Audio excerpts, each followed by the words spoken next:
গতকাল থেকেই না আমাদের এখানে প্রচুর পরিমাণে ঝড় বৃষ্টি হচ্ছে। একদম আজকে সকাল পর্যন্ত হয়েছে। আর বৃষ্টি নামলেই প্রথম যেই রান্নাটার কথা আমাদের মাথায় আসে তা হলো খিচুড়ি।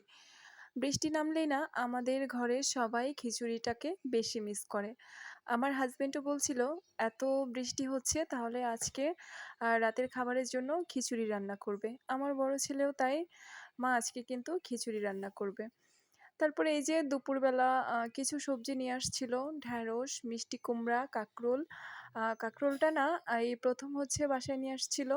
আ অনেক কচি ছিল। তারপরে আমি মুগ ডাল দিয়ে নিরামিষ খিচুড়ি রান্না করতেছিলাম। তারপরে ভাবলাম কিছু কাঁকরোল আর পটল ভেজে নিলে নিরামিষ খিচুড়ির সাথে খেতে না ভীষণ ভালো লাগবে। এখন বেশ কয়েকদিন যাবৎ বাসায় নিরামিষ চলবে। পাতলা খিচুড়ি রান্না করার সময় খিচুড়ির জলটা আমি হচ্ছে এভাবে ফুটিয়ে নেই। জলটা ফুটে উঠেছে পরে ধুয়ে রাখা চাল ডালটা দিয়ে দিলাম। তারপরেই তো খিচুড়ির সবজিগুলো কেটে নিয়েছি, ভাজাগুলোও কেটে নিয়েছি। তারপরে হচ্ছে আলুটা দিয়ে দিলাম। কারণ খিচুড়ির আলুটা কিন্তু সেদ্ধ হতে বেশ অনেকটাই সময় লাগে। এবার হচ্ছে নুন, হলুদ আ মাখিয়ে নিলাম। ভাজাগুলোকে হচ্ছে করে নিব।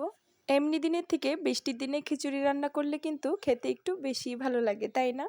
তারপরে খিচুড়ির মধ্যে স্বাদমতো নুন, হলুদ দিয়ে দিলাম। তারপরে দিয়ে দিলাম মিষ্টি কুমড়াগুলো। তারপরে খিচুড়ির মধ্যে টক মিষ্টি ২ টো আম দিয়ে দিলাম। এই জিনিসটা না খিচুড়ির মধ্যে দিলে আমার হাসব্যান্ড বেশ পছন্দ করে। তারপরে এদিকে ভাজাগুলোও হয়ে গেছে। তারপর হচ্ছে খিচুড়িটাকে সম্ভার দিয়ে নিলাম।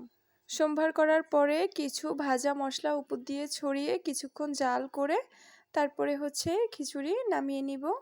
খিচুড়িটা চুলা থেকে নামানোর পরেই বরমশাইয়ের প্লেটটা সুন্দর করে সাজিয়ে তাকে খেতে দিয়ে দিয়েছি। সে তো অনেক খুশি।